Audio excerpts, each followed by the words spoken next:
So you got to get into this. This is Balmaid. This is a black-owned vodka brand. Okay. So good, and it's like right on par. Welcome to another episode of XL Tribesman Podcast. This one is very different because normally I only do them as audio, but I feel like the people need to see us. So I figure normally I would take the Zoom and then I would once I take the Zoom, I'll usually just take the audio. But I was like, nah, we going all out with the video. People need to see this because um, this idea of this series called Meet Me at the Corner of Black and Gay was really birthed from my therapist. We were talking and I was telling him that, with all the riots and all the and the shooting of George Floyd, I was being very still. I wasn't saying anything on social. I wasn't having an opinion. I was literally just being still. And after talking to him, I realized that I had feelings I didn't know how to share. And so, I was like, well, I don't think so I saw a chart that was talking about how there's different levels of protesters. So you have the people that march, you have the people that keeping people informed, and there was one other thing. And I was like, well, keeping people informed sounds more in line with what I do. So I was like, wow, that's what I'm gonna do. So then after we talked about the conversation a little more, he was telling me that um like my voice needs to be heard. It's not a time for me to be silent. And I told him I wasn't trying to be silent. I just wanted to figure out what my feelings were. I felt like everybody on social media was just talking, and it was like people were mad, they were upset, they were angry, but they were just speaking. Like, and I wanted not to be just another voice. Like I wanted my voice to have a purpose. And so, after the conversation, I was like, well, one thing I noticed, just like anytime I noticed it, but this time, I guess, just like George Floyd's death struck a chord with us in the Black community, and then it seems like with us in the world, because I don't think I've ever seen this many white companies have something to say. And so it feels different just from that perspective. But then when you look at the photographs and the videos, you see a lot of white people in the crowd, and you think to yourself, something feels different. So I think that kind of sparked my I know exactly what I'm going to talk about. I'm going to talk about the prejudice that I've experienced as a Black gay man.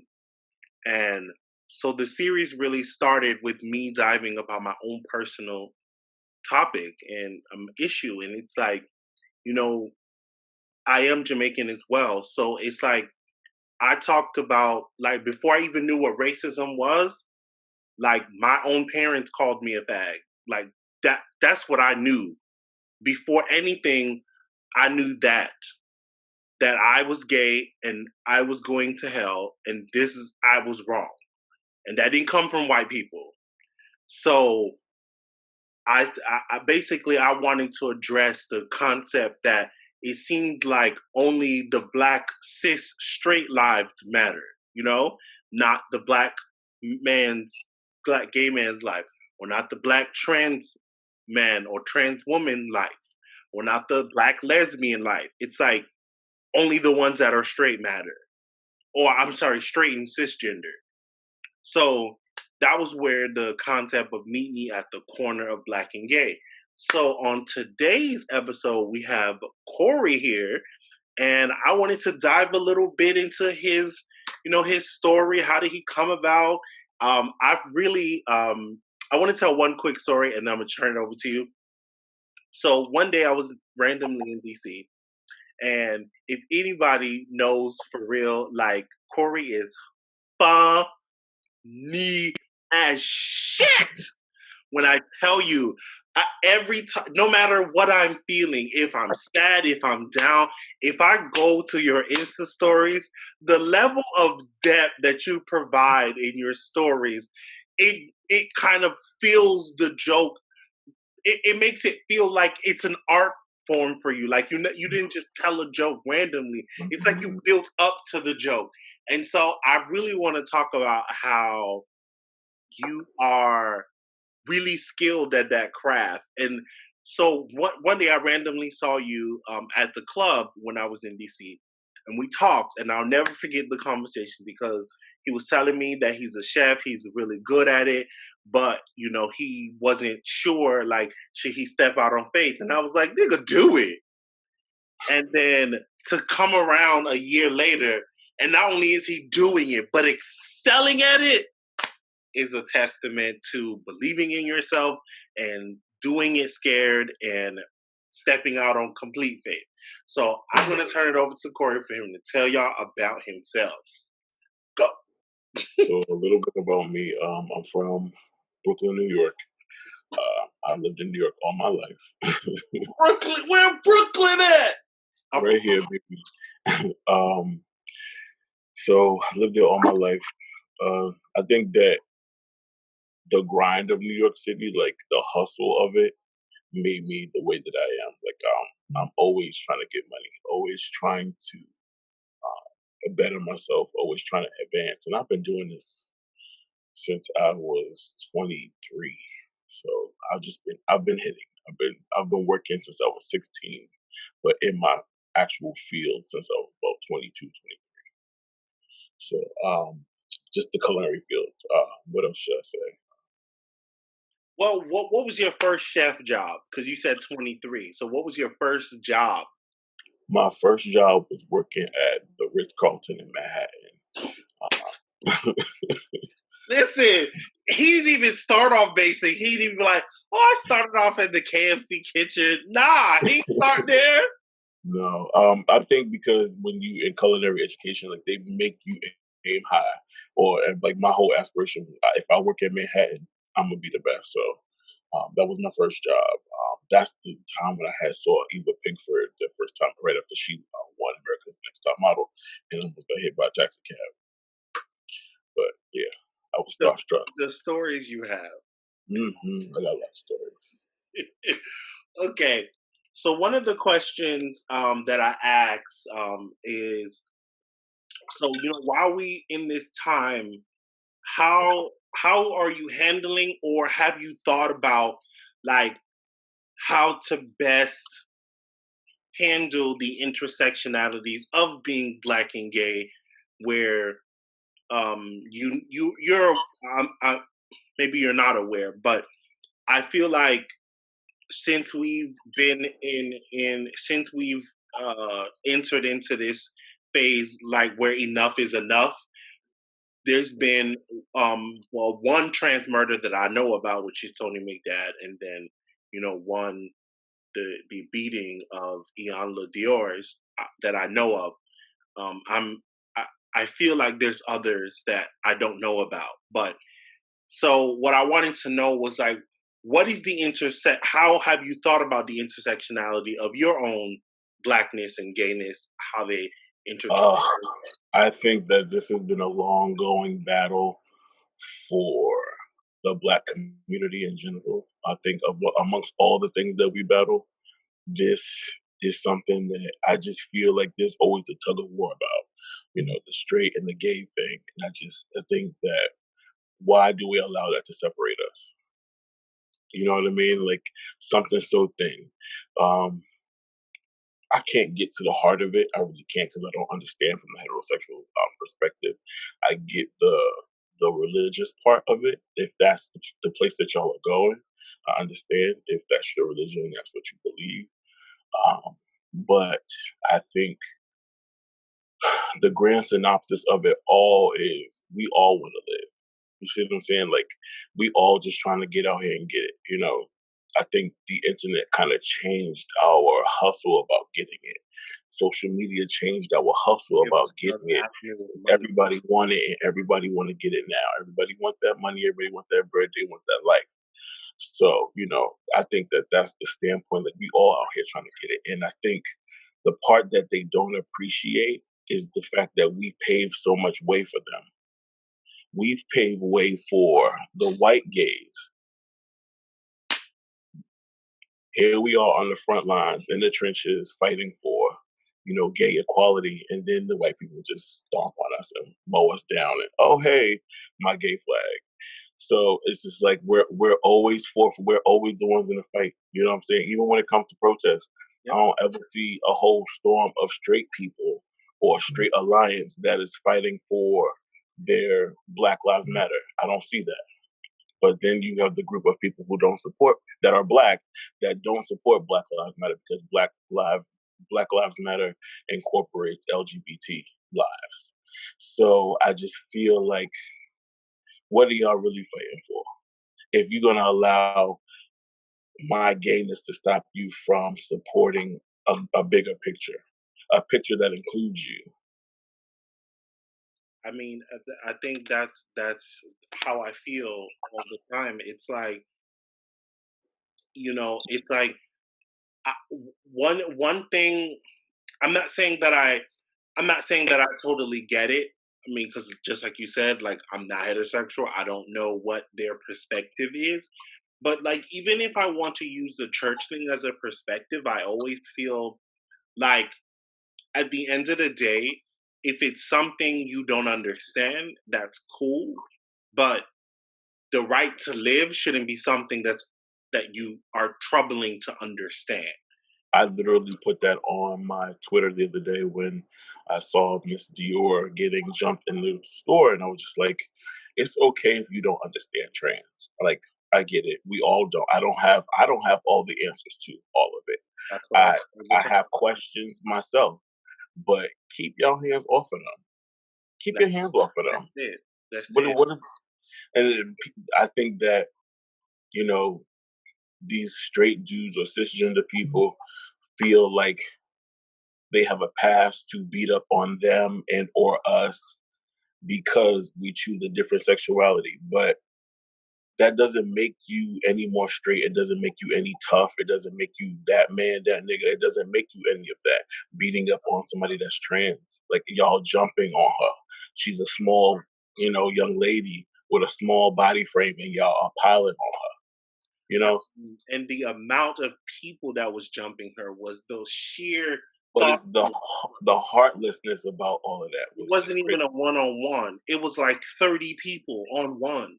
Like and But that's how they move. I just for the life Black of me, people, I just raise your children better. Raise your children better. Raise your children better. Raise your children with a level of understanding, a level of respect for just human decency and human respect. There's these little raggedy ones that's out here, these young girls that are not taking care of their kids, not putting anything in them. It's the same kids that's in the school system disrupting the class and don't want to pay attention. It's those kids. The kids that don't have that grandmother to, instill a little bit of wisdom in them and make sure they're going in the right direction. These kids are now raising themselves. So I mean, what we can do our part. I mean, as an uncle, I do my part. I make sure my nieces and nephews, like, they know, the difference between how to treat people, kindness, human decency. One of the biggest things that my parents always taught me is to teach people how to treat mm, you know what? There's a saying I learned recently. It's called the greatest commandment. I just learned it. Um, and it says to love others like you love yourself, like you love your neighbor, like you love God. But one thing I learned is that that statement is underlined with so many things that is perceived to already be understood. you. And I think one of the things is that we feel we I think a lot of times we automatically believe that people love themselves. And because they don't, they can't treat you well because they Mm-hmm. don't treat themselves well. Mm-hmm. And I think that's something that I constantly think about is Like people don't treat themselves well, so they can't treat you well, which is why they generally go out and don't treat other people well in society. So I feel like it's important, like you said, to raise your kids properly. And I think it's also important that if you don't have all the answers, because you don't, you're human yourself, it's like go out and find the resources for the people that know better and do better. I think about that on a constant basis. Like you don't always have to have the answers, but you have access to the answers. The internet exists. Hmm. Like you can find whatever answer you need on here, any any group you need to join to help your son or daughter get through. Even if you don't understand something, I think let's talk about the trains topic. Like if you don't understand it, the internet is available for you. I'm pretty sure there are plenty of trans YouTube that is willing to educate you up, down, side, side, round and around. Let me tell you what people love and what is tradition. Hmm. Ignorance. Oh, People love that. Ignorance is bliss. Like you can live, you can put on your rose-colored glasses and believe whatever you want to I mean, sometimes I get it because it's easier to live in that world because it doesn't require you to grow. It doesn't require you to change. It doesn't require anything from you. You can believe. believe what you want to believe, put on your rose colored glasses, and march on wherever you're going with that idea. But I feel like when that happens, right, it's like, what are the moments that you decide that the image in front of the rose colored glasses is clearly distorted and you have to take it off to clean the lens, and then you can see it's like what is that moment, because there no matter anybody who wears glasses knows every once in a while you have to take it off to clean the lens because it gets fogged up or it just gets dirty. So when do you take off these glasses? That's the question I want to know. That's and I mean that holds hands with what racism, you know. I mean that's tradition as well. People, I feel like people think, oh, all this is going to be instant fix. It's not. It's going. It's ripping off the band-aid, but this is not going to be an instant fix. This is something that we have to consistently stay on their necks about. Consistently, we cannot let up. We after all the protests, we cannot let up. We have to keep this a thing because this is not a black issue; it's a white issue, and there's something that they have to address. They have to clean the lens. They have to. And also what I don't understand is how don't white people see this as their issue too? Because it's like if I am not dying, then as what they would like to say, I'm disrupting. Oh my god, I seen a comment from a white influencer that blew my mind. He was upset that Black Lives Matter was blocking his interview. So he was trying to get to a building and he couldn't. And he was mad about it. So he put it online. One of these social medias talking about um you Black Lives Matter people blocks me from an important interview. And I thought to myself, this is the very nature that makes me feel like what type of ignorance does it require for you to think that? Like if why don't you see this as your issue? Because if I weren't dying, if my people weren't dying, I wouldn't need to protest, so you'd be able to get to your interview.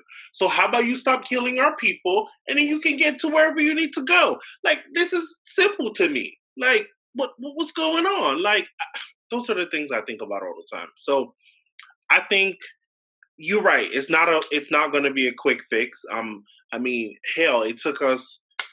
I don't even know what the number of years is. I'm not. I can't say that I'm well versed in the number of years that it took us to get the physical shackles off our hands. So Mm. the mental shackle is probably going to take 3 to 4 times that amount of time to get off. But I do want to at least help people. My idea was that if I can help, people say if I can help one person, people say that like if I can help one person. But my thought process is like I really want to help more than one person because like I need enough people to be changed by this interview that that it creates a whole bunch of trees that the branches that come off of them are no longer racist or no longer feel like, they need to inherently discriminate against people, black people. So I want to affect more than one people, more than one person. But Mm. at least I do want to leave, hopefully, with that understanding that the people that watch this, at least they get that little bit from it. So my next question is, what do you believe would be the outcome if countless black men and women that were murdered was a part of the LGBTQIA plus community? What do you think would be the case? So if they found out George Floyd was gay, what would have came of that? Like, what do you think would have happened? I think what they normally do, what the black community normally does, is they put a blind eye. That then you see the divide. You see the split of the Red Sea. Like you see all of it. You see um, the division, literally. Just like how the young lady, the trans woman, Tony. who, yes, that nobody even. I put the hashtag up. It's all selective. I think that the fact that we even still trying to get coverage around Breonna Taylor shows you, like, we will focus on one thing. You know what? This is a very broad issue. You know what? I thought about that too. So is it a thing because they're men? Because you're right, the cisgendered women don't get any coverage either. Sandra Bland was lucky. Brianna's just like, because they had no information on the case. Like they said that they looked through like 4 documents and they were nearly empty. That was the police report. This young lady was murdered, and that was her police report. So I think that we have to stay on their necks about that and get justice for her. But yeah, they will put a blind eye on that situation. We are the only ones that typically fight for us. Like we literally have to find a family within our own community. You know what I'm saying? And that's for the young people that are being abandoned or being kicked out at a young age and having to fend. Now you have to go from being a teenager or a young adult to now being a survivalist. Yep. And And then that gets into our community, and we start to date those people not knowing their past, ooh, not knowing that they're coming ooh, from brokenness. if you don't talk on this show, listen, listen, I'm gonna tell y'all.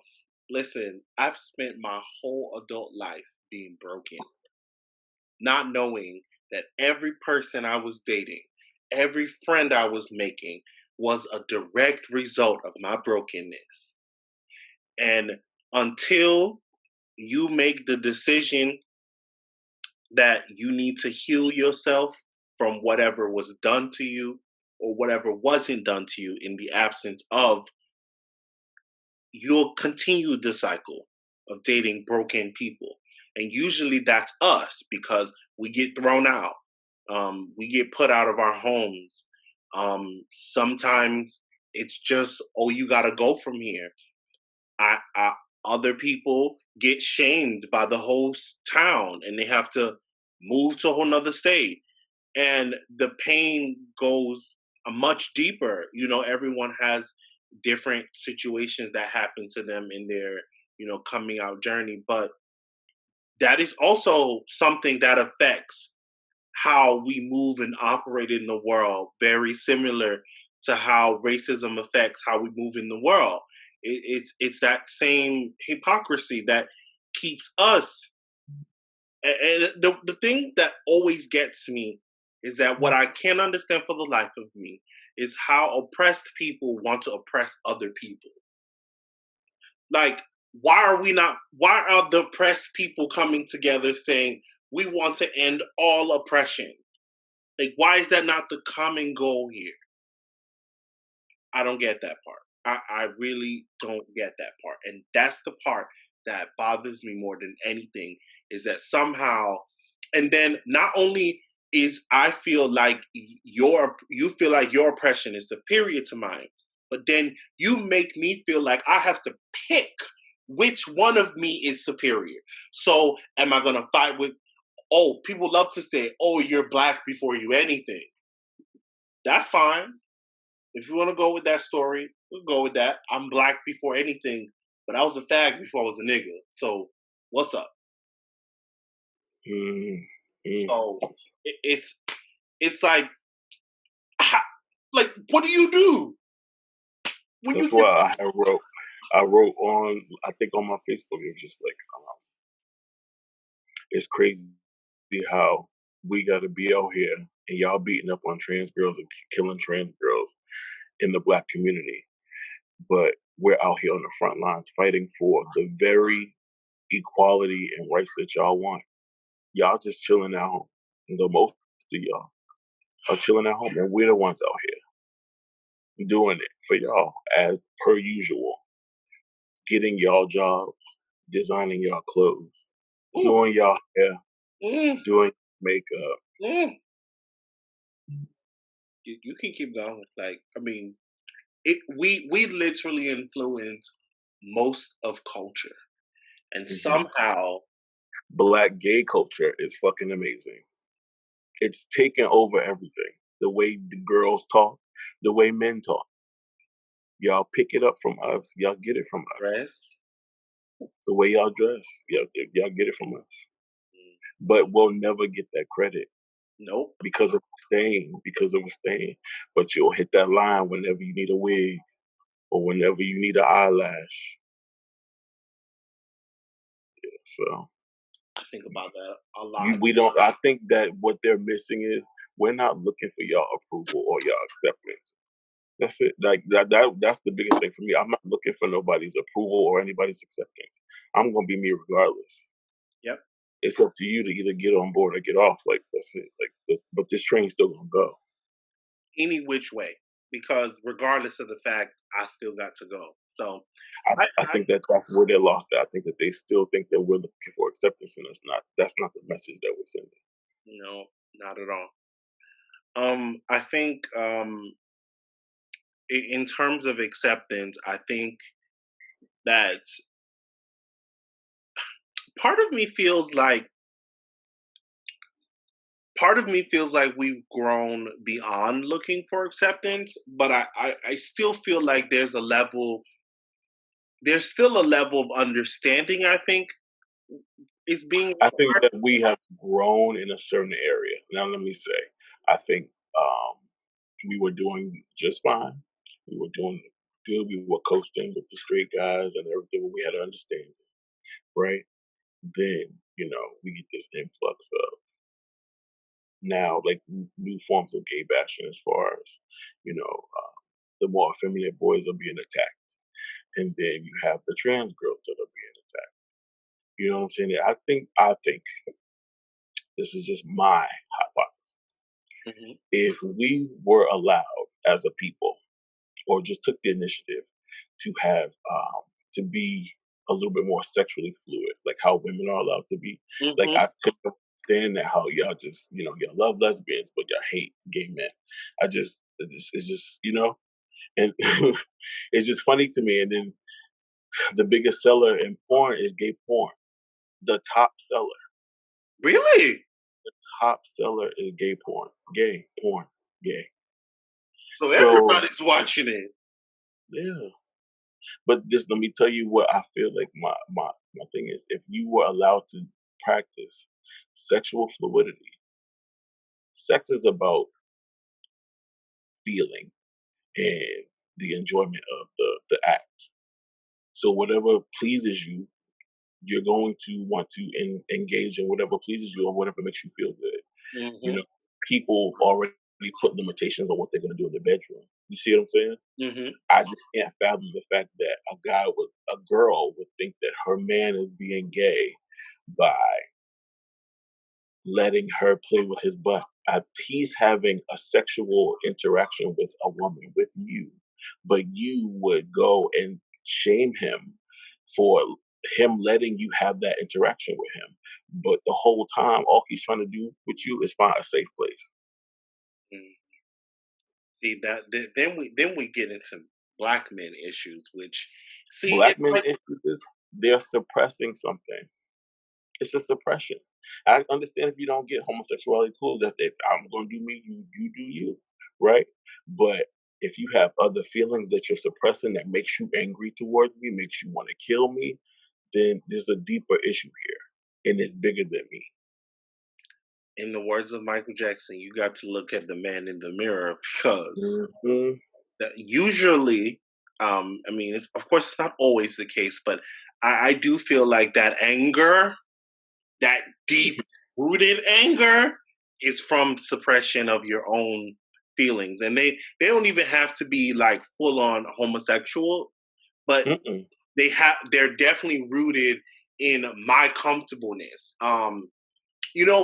Earlier today I was talking to my pastor, and one thing he said to me is that um, one thing he's understood is that straight people, when you are being yourself in your gayness, the Hmm. reason you make them uncomfortable is because they feel like you offended them.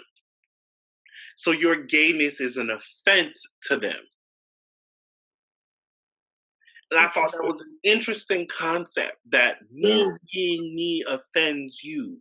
But then you turn around and look at the white man and say, why does my blackness offend you? But then you offended me by being, you offended that I'm being me. The fuck? Hmm. So I thought that really blew my mind. I guess I never thought of it that way. That you felt, or straight people felt offended by my gayness. He said usually that's when you'll hear the comment like, "Oh, don't flaunt it in my face." It's like because somehow I'm offending you now. And that part just really fucking blew my mind. But so my other question is, if you had the mic and a million people were listening, what would you say during this time?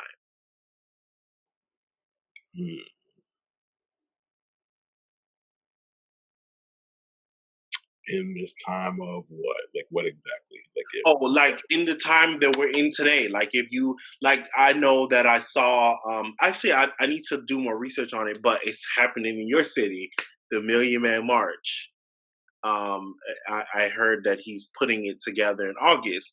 So if you were the person standing at the front, and there's a Mhm. million people at your ear disposable, dispose. Is that the word? I'm not saying it right, but at your disposal. Like, what would you say to them? To That we are one people, um, undivided, just to get that portion of information in their mind. Black, you all in all of your blackness, we're all one. In all shades, we're one. Racial, biracial, like we're just one entity, one community. People of color, they need to be one as well. Y'all can't fight them. The Mexicans, y'all can't fight them. Asians, y'all can't. We can't do it all by ourselves. We have to be just one.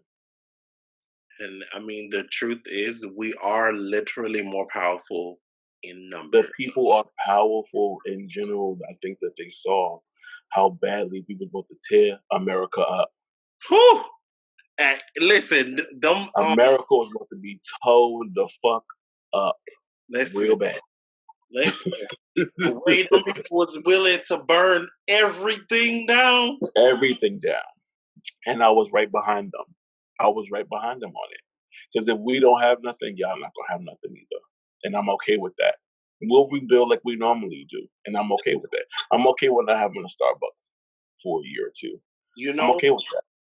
Rebuilding is something I think is interesting because someone brought it to my attention that there was a neighborhood,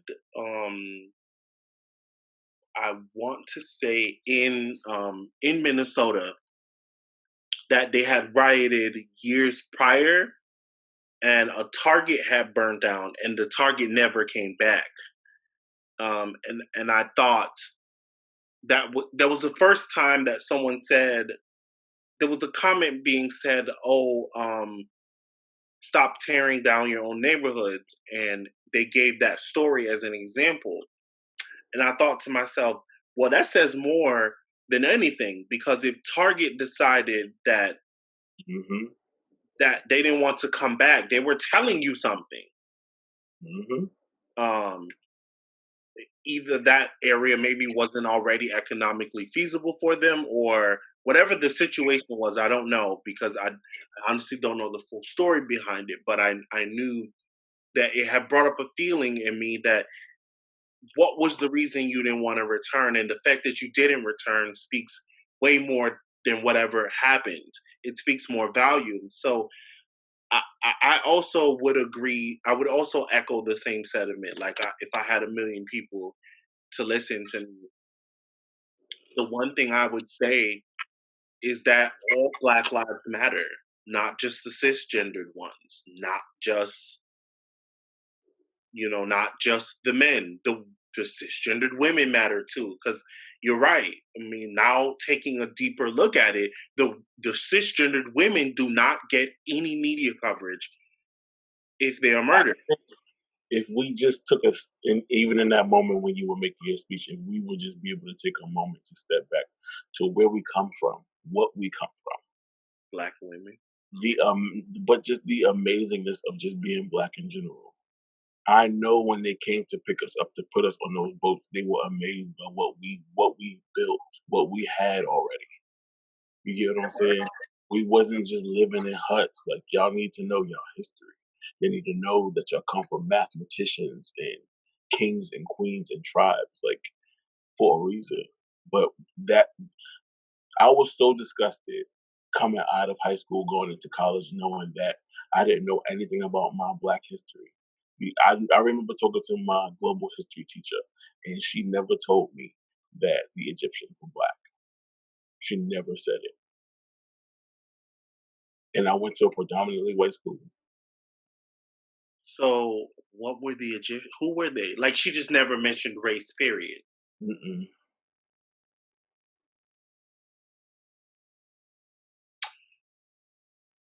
She hinted towards them being Caucasian. She did, and I was like, "Oh, African." Hmm. So I had to educate myself. You know, one of the things I seen that I really liked was that there's the saying that's happening now that Black parents need to spend time educating their kids on the things that they'll never learn when they go back to school. And I think that might have been the realest thing I seen. Hmm. Educate your kids on the things they never gonna see when they go back to school in August or September. Our history doesn't start with slavery. That's not our history. That's not where we started. That's a portion of our existence, but that's not where we started. And I think that's important to understand where we came from. I mean, I can say for myself, it's why I spent so many years lost, because I didn't know where I came from, and knowing where you come from really helps you shape, it shapes your current and your future, because when you find out, like, if you were to do one of those tests and you found out that you were like the descendant of a king, your head gonna be held a little higher. You're gonna walk with a little bit more off in your step. You're gonna feel a little bit more confident in your day-to-day activities. So knowing where you come from, it's definitely going to assist you in how you move in the future, or how you move going forward. um We walk with a little bit of regalness, just period, in America. Come on, Rico. It wasn't until I left the country, I was on my way to Greece, where I felt like my skin color was regal. Can we talk about that Greece trip? Because that photo. in that like the little town with the like clay molded steps. Ooh, can you talk about that? Can you talk about that? How was that trip for you? Um, the trip was amazing. Just from start to finish. I mean, I missed my first flight, and I missed my that was my flight going, and I also missed my flight coming.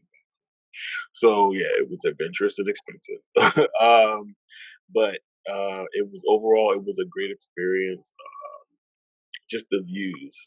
The views is something that I cannot replace. Like I don't know if I could explain the feeling of going out of the country, being somewhere else, being in a foreign place, not really knowing what's going to happen next, but looking forward to the adventure of it all. It was pretty dope. I think Greece is chill. The people there are chill. The food is very fresh. The air is very fresh. The views are just amazing. Like those clay buildings and stuff, that was on the side of a mountain. Oh wow, Yeah, you could literally the eat clay. and dine. Yeah, you can dine on the side of a mountain. So it was a little scary, but it was dope though. See, all right. So this is one thing that I told myself in 2020. Well, I started last year. Mhm. Last year was my first solo trip, but of course I didn't go out the country. But I gotta baby steps. I gotta work my way to it. So that was my question. Did you go? Was this a solo trip? Okay, so I want I want to take a solo trip out of the country, but Mhm. I think one thing I'm afraid of is the unknown. It's like, I um, I believe would you in go travel by yourself? companions. I believe in travel companions, Okay. but I just because you just never know. Just as a black man in a foreign country that you don't speak the language, you don't but your spidey sense has to be on. Your spidey sense has to be on. Yeah, Those are the things I think about. Those are the I things. almost I'm almost ended up in jail in Greece like 2 times, but Oh my um, god! I think yeah, it was good. You see, you might unknowingly do something that, like,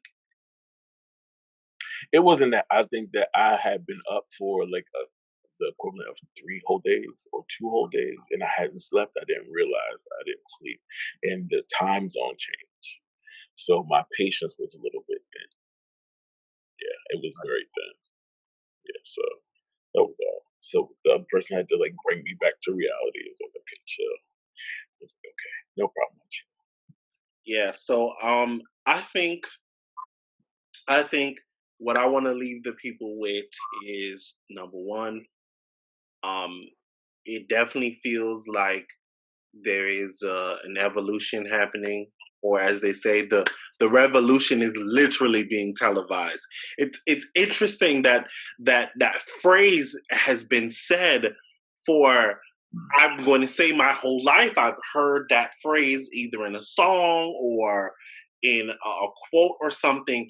But this is the first time in life. Well, not the first time. This is my second time in life. But the first time in life was, I will say, I had a very proud moment that when Obama turned on the rainbow over the White House.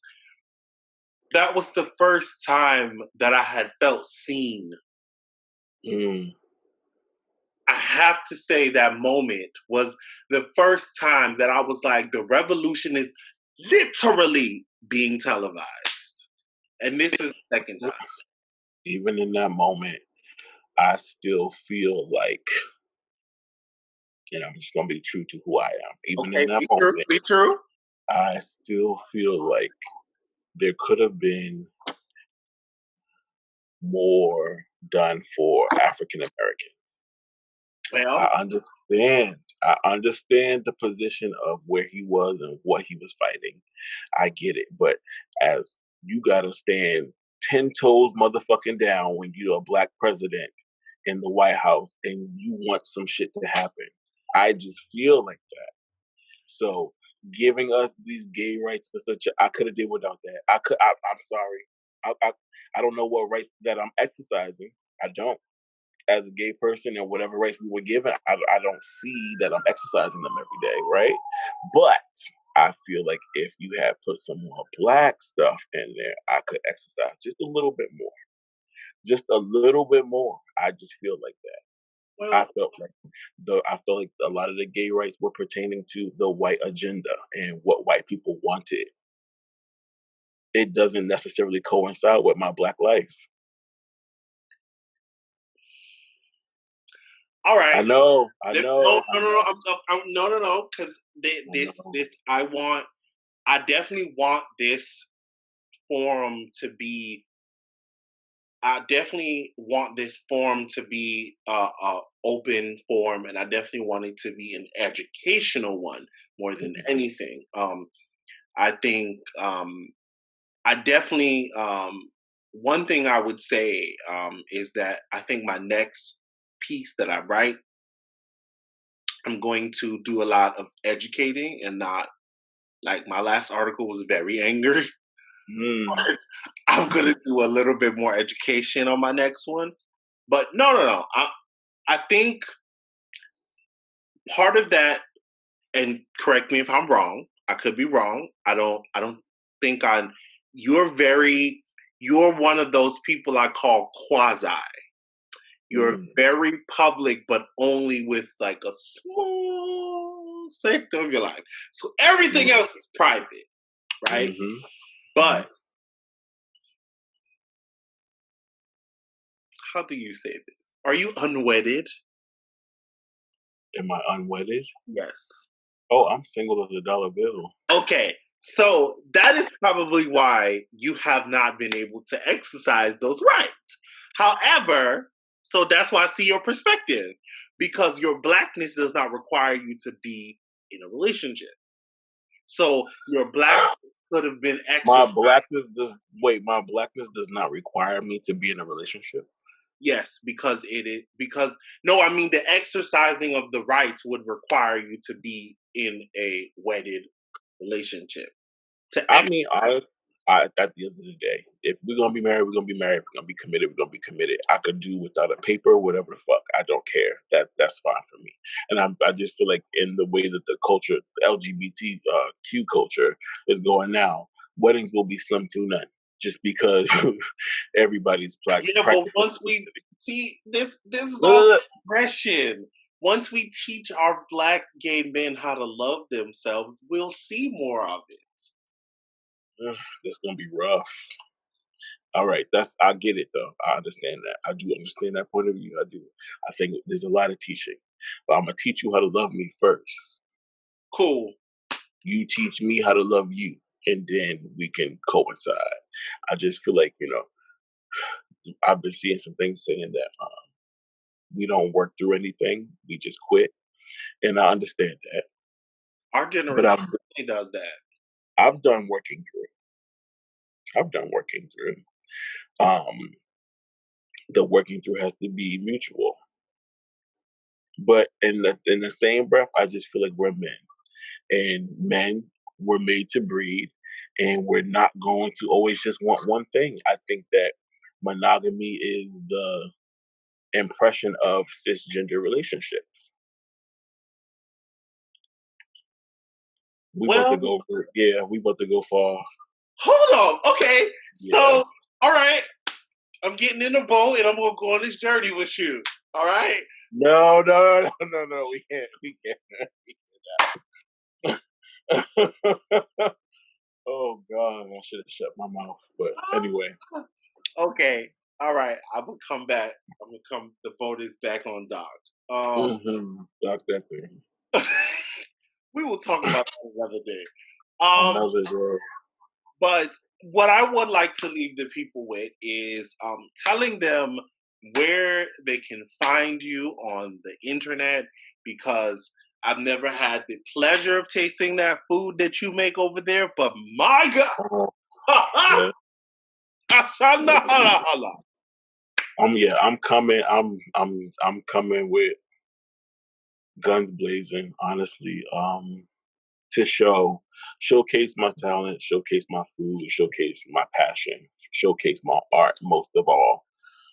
Just introduce Black folks to a level of food that we're not generally exposed to, not used to, but not exposed to.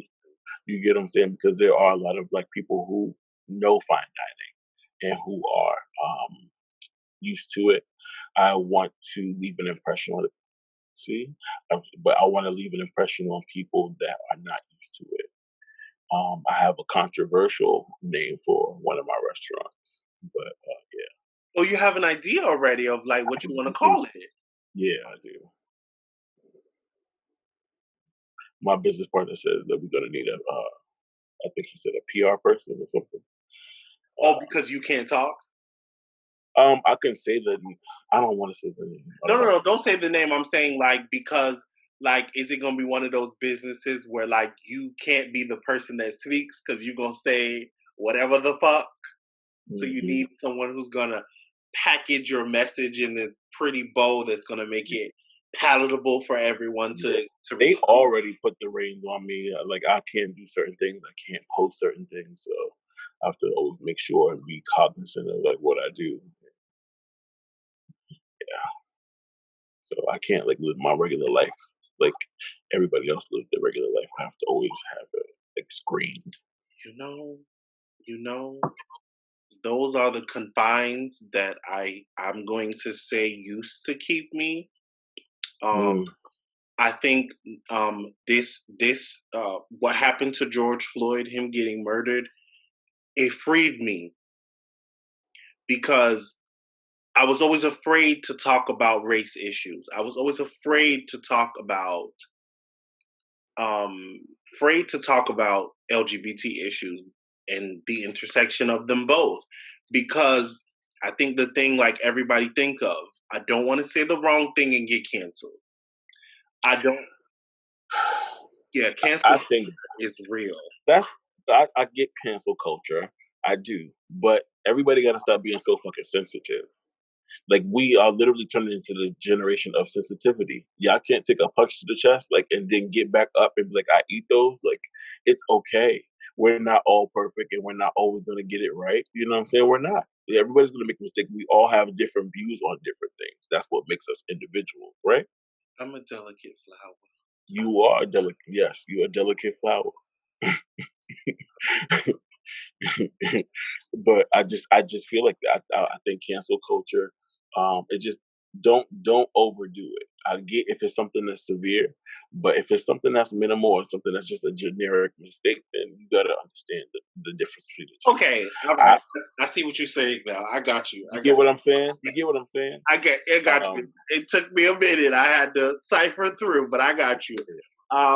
I do agree with that. I do feel like there are some instances where the situation required didn't require a cancel. It required an education, or it required basically like as they would say, like when you do something wrong at the job, depending on how big it is, it's like this is a retraining moment.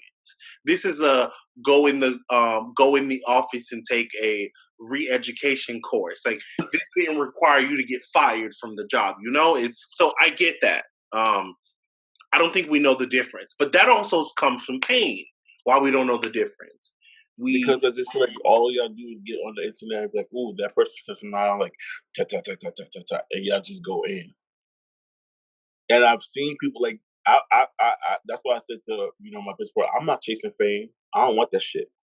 I don't want fame. nope, I'm good. nope. Um, I, I barely want popularity. And then as soon as you say something, I've people attack you, and I think about, well, how do you process this? Because I know you gonna say, I know for me, if I read the wrong words on whatever fuck you type in, so where do you live at and where can we meet? Like that's that's my brain and that's how I think. Because now I feel like I'm being disrespected and I don't want to fight, but you can't handle everything like that. You can't fight everybody. So how do you like? That's why I said like it's bad that it gets to a level of attacking. It's intimidating. One even with on the behalf of celebrities, people go out and they start attacking other people based on how they feel or how they view something. It's not okay. That's not okay. The internet has made it a safe place for you to talk shit to people and go about your merry day. And I'm still traditional. I'm very like, come see me, Oh, you ready or to pull up? where are you at, so I can, drop drop that pin, so I can come see you. Probably won't be exchanging words. We won't. If I got to come see you, we won't. So yeah, I definitely feel the very similar way. So I'm I'm glad that I feel free now to talk about these issues and The um place where I was most vocal with all of this, and I think I never felt it until last year when I quit my job. The systemic racism and white supremacy within our own careers and fields. Like, people don't understand. Like, it's crazy.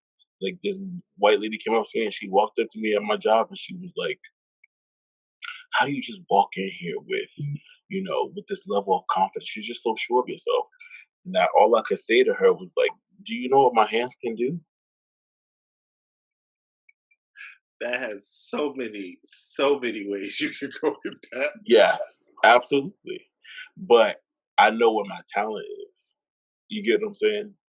So they don't expect us to be sure of ourselves because they're not exposed to articulate black people. They're not exposed to black people that enjoy wine. They're not exposed to that. So it's a new world for them. And 9 times out of 10, they're not willing to accept, because how could they enjoy the same things that I enjoy? Mm.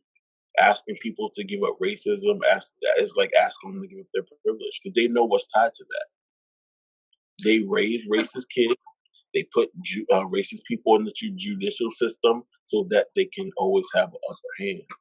That's all. That stuff plays into their privilege. All of it. Yeah, but see, the thing is that here's what I don't understand, right? Hmm. So I feel like it's I wish I could remember that young lady's name who a lot of people have been posting her. She was talking about, she compared burning everything down to like Monopoly. And I feel like if you compare racism to Monopoly, you think to yourself, you've had all the money, all the houses for 400 years. If you give it to me as a black person, it would take me 400 years to catch up to you. So, what are you actually giving up? Because your wealth is so far deep rooted that in order for it to be unrooted, you literally have to sign it all over to me. Mm. Even then, your name alone would probably get you even more wealth. So, exactly what are you giving up? Like that's what, like when the concept of like white people thinking like I'm giving up some seniority, you aren't. It's like if we work at a job, right? And you've been there 30 years and I just came to a job today. Like if you still gonna get paid more than me, you still gonna get preferential days off that I don't get. If there's only 10 of us and only 5 of us could take off, you gonna get Mm. approved before I get approved. So Mm. exactly what is it that my little new self gonna come in and do to you? It's like, They don't even understand.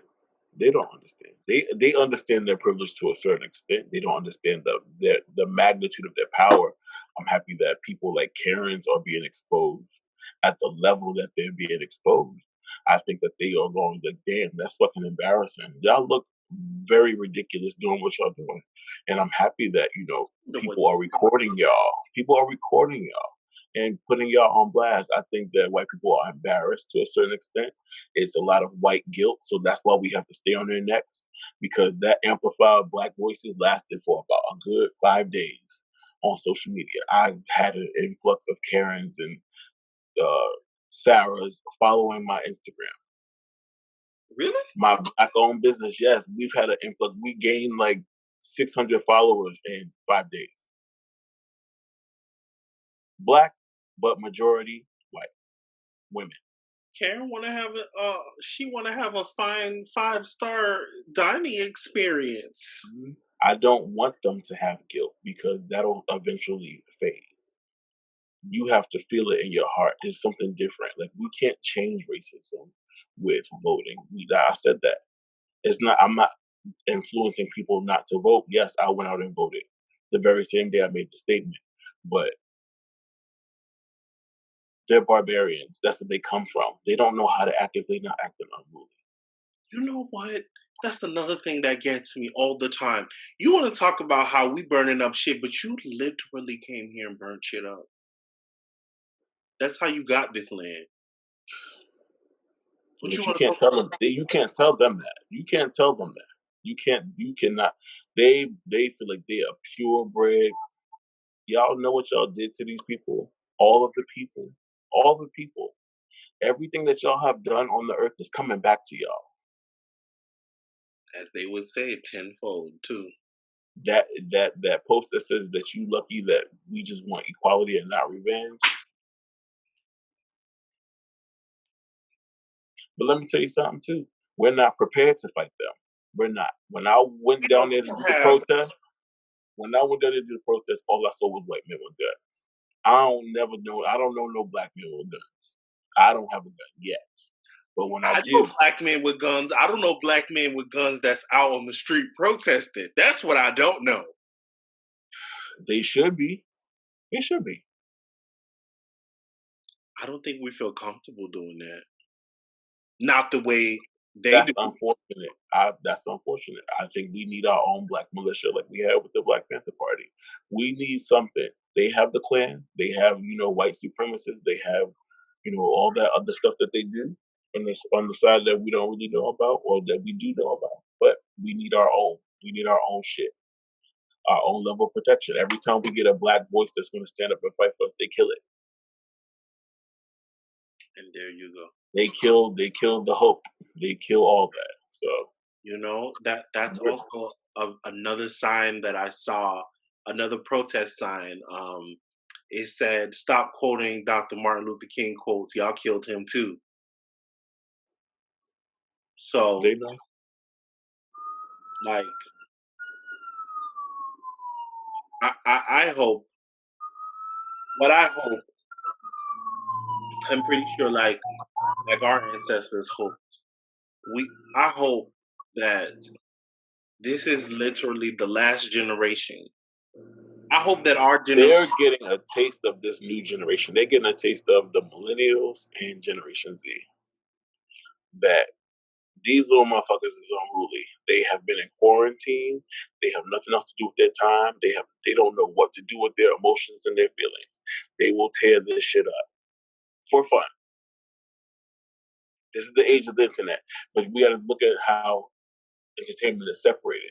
White people are sitting there watching Fox 5 News and all this other stuff. They're displaying old riot footage and shit and giving all these people misinformation from like weeks past or shit that already happened.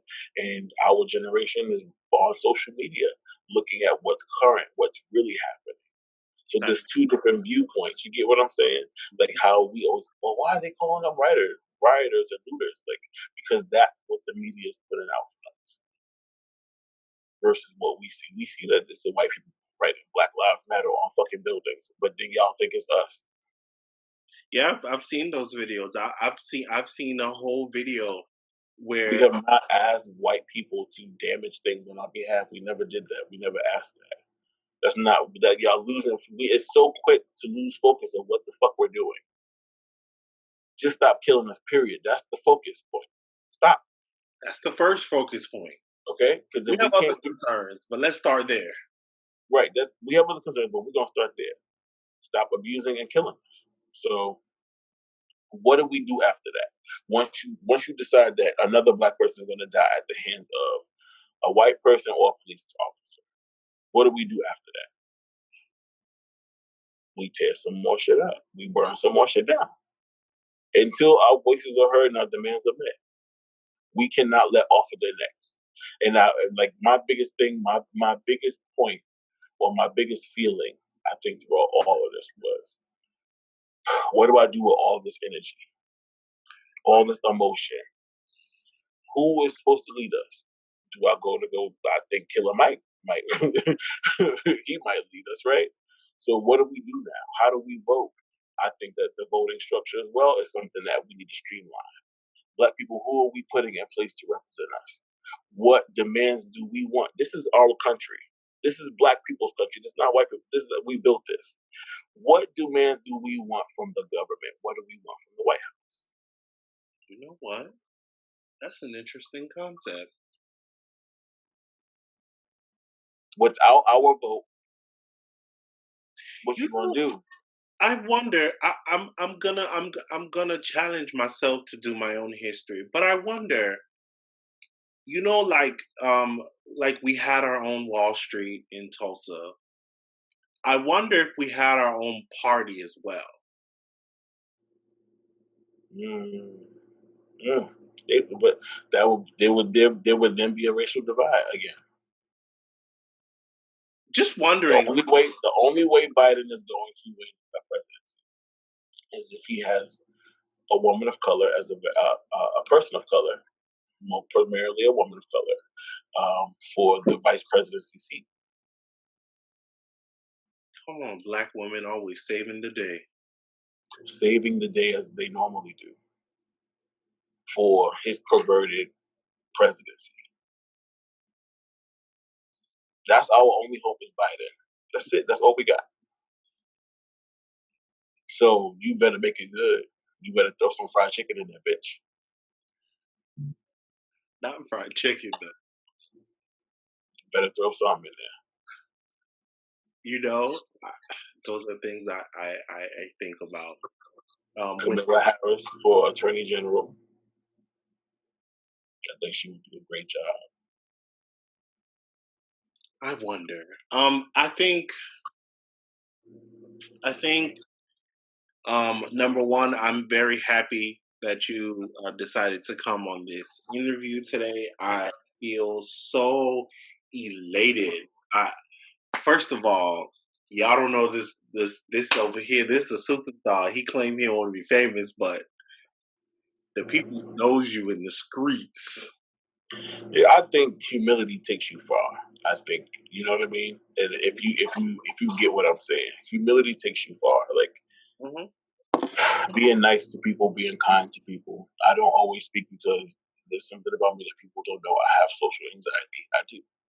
So I don't always speak immediately, but it's not coming from a negative place. It's just I don't. Yeah, The that's more, why I said people don't know you. They always think, oh, he's popular. Oh, what? Like, yeah, I don't know. I don't. I take all that stuff with a grain of salt. I just want to be a good person. I just want to be good food, and I want to make people laugh. Like that's the three common goals for me. So well, tell the people where they can find you on the socials okay, you can or what find me you want to share. Facebook under Corey Jamison, and then Instagram I have Chef Zaddy B, and then Chef Zaddy underscore B, right? And then we have Urban Chef's Table Hmm. on Instagram. Those are the three platforms, really.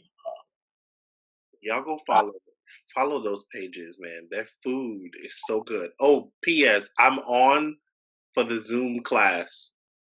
yes, the Zoom cooking class. I'm going to try to put that together next week. I'm going to come up with a recipe. I'm going to give that to everyone after they sign up, and then have everybody go purchase their ingredients, pick them out themselves, prep your stuff, and then we'll start class. We'll probably start class with a glass of wine. So that's how I like to start dinner. It helps you with the anxiety of thinking you're gonna fuck everything up. Oh, I mean, let me tell y'all. This cooking thing. Let me tell you. I don't Mm, really think too much about it. Let me tell you. mm. I just eat so that I don't starve or have to go buy fast food. Okay, I don't like the dishes you So make. I feel not necessarily that they're complex, but I don't understand how to develop my palate to think about making that type of meal. Like when I'm hungry, I'm like, first thing that comes to mind, spaghetti, shrimp, scampi, or chicken and rice. That's what comes to my mind when I'm hungry. Like when I'm definitely hungry, it's one of those three things I'm cooking. Now, granted, I get bored with food very fucking easy. After like 2 days, I'm bored, and that's when you catch me in my car going to fucking Zaxby's because I'm over this shit.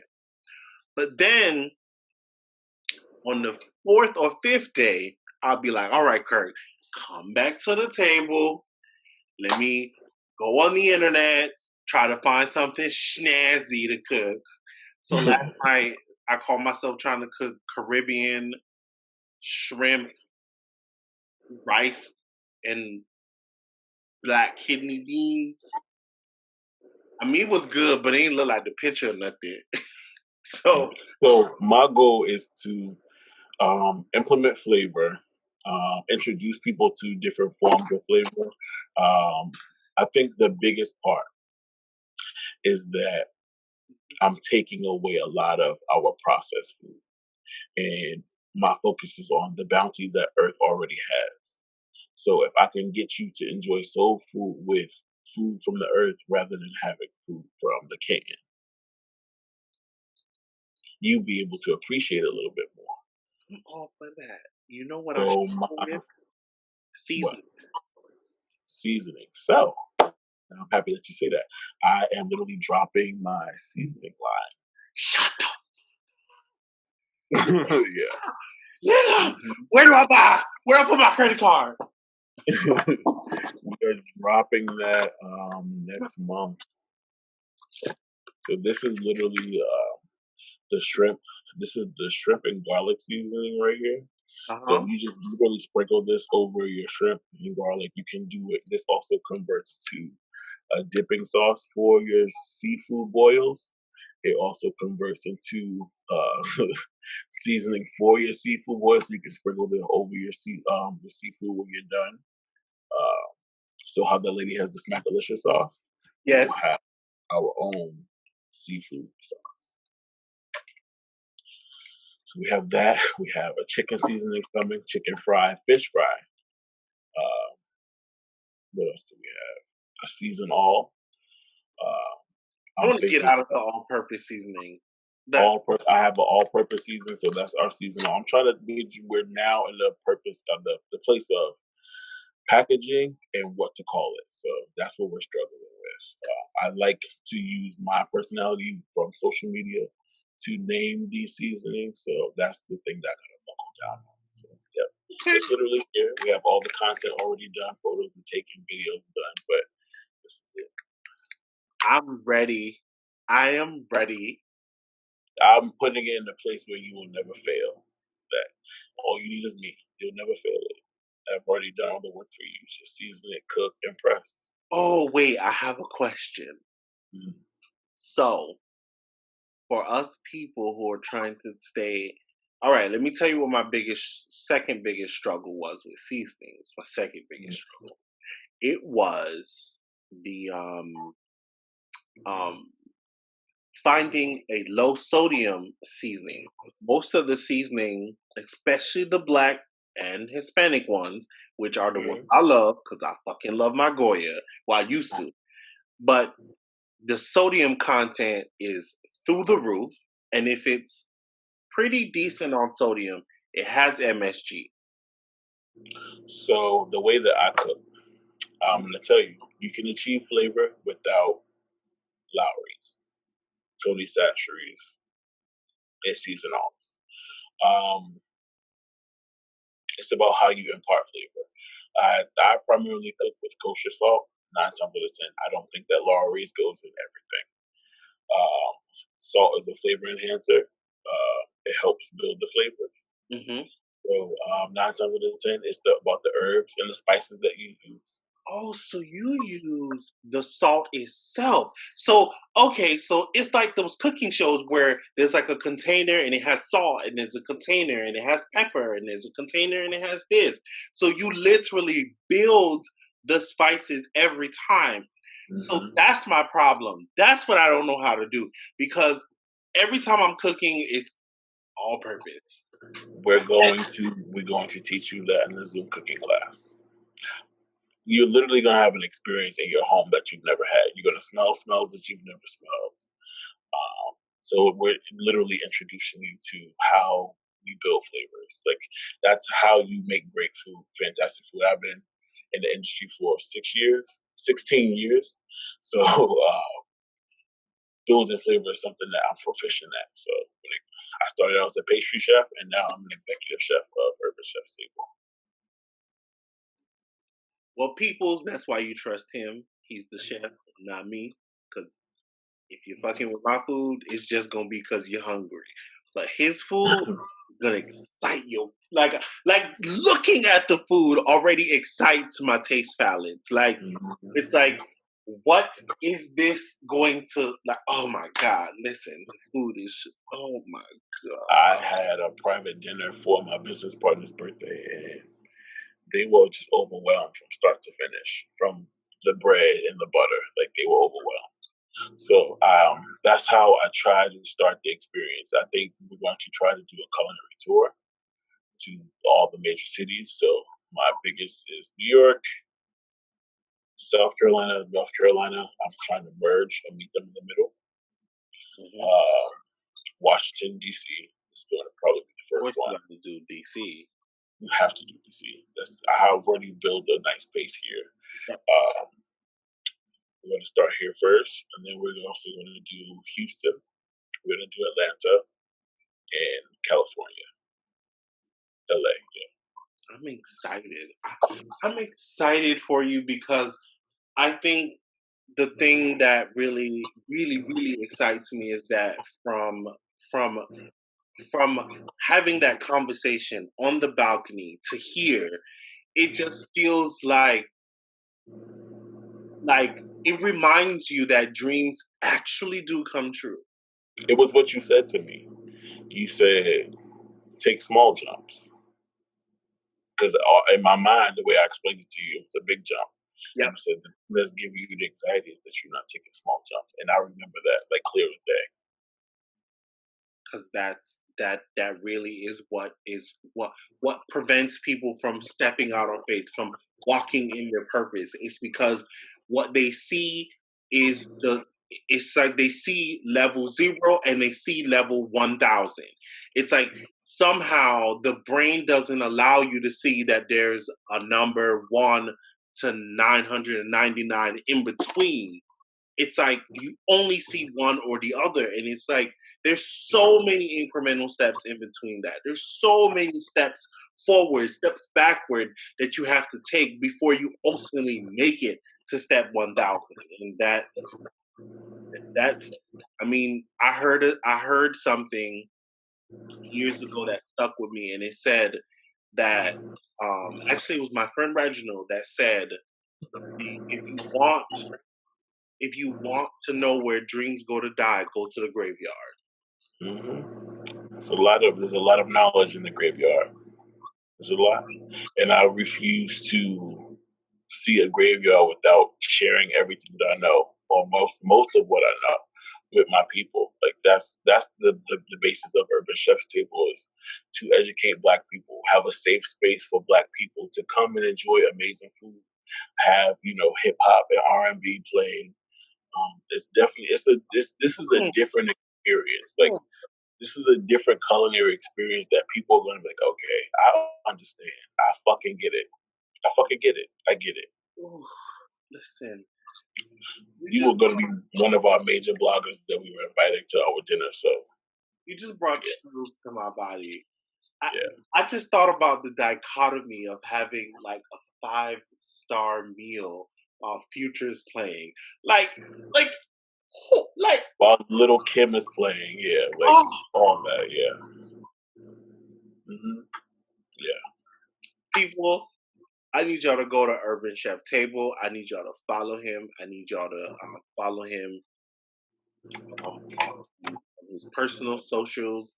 Um, Chef Zaddy, like this man is amazing, and I really wanted him to be the start of this journey of where we like physical have shows, like not just audio, because I knew that based on the way that he speaks on social, like I knew there was a deep individual in there. Like there was more than just like telling great jokes. Which, by the way, it makes sense that if you build on flavor, you build on jokes too. So it kind of go together. Yes. It's a creative process, but notice I've taken a step back from social media as far as the Yes, videos I have. I think that I missed the jokes. I know I understand and I understand. I think that people don't take into consideration that we do have our own personal lives. I think that I want to focus on Urban Chef's Table and building that. I think once quarantine is completely lifted, I'll be able to hit the ground running. Okay, Um, I mean, I'm gonna go back and I'm gonna go post some stuff, but yeah, I miss it a little bit. I do miss it. I miss the interaction. I know people miss the interaction with me, but yeah, I'm gonna try. I'm gonna try to focus on it. I do. I know. Well, I want, like I said, I want y'all to go follow him everywhere. I want y'all to, when they see this come out, listen. I need y'all to sell my friend out. Listen, I need my friend to go back to his co-packers and be like, "Well, you remember that order we did yesterday? We're gonna need right." Yeah, I'm ready. We got I have our e-commerce product lady. She's already in place to start packaging and shipping, so we're ready. I'm ready to buy it. I'm ready to have new flavor palettes. Like I'm ready. I'm making things that you won't fail at. I'm even making a peach cobbler kit, so it's just as simple as sprinkling it, baking, and then eating. Super, super easy. Look at that. Well, I really enjoyed this interview. Thank you so much, Corey, for coming on to the show. Um, Mm. listen, until next time, guys, stay well, hydrate, and go to fucking therapy. But until next time, I'm Kirkland, your host, XO Tribesman. Peace out.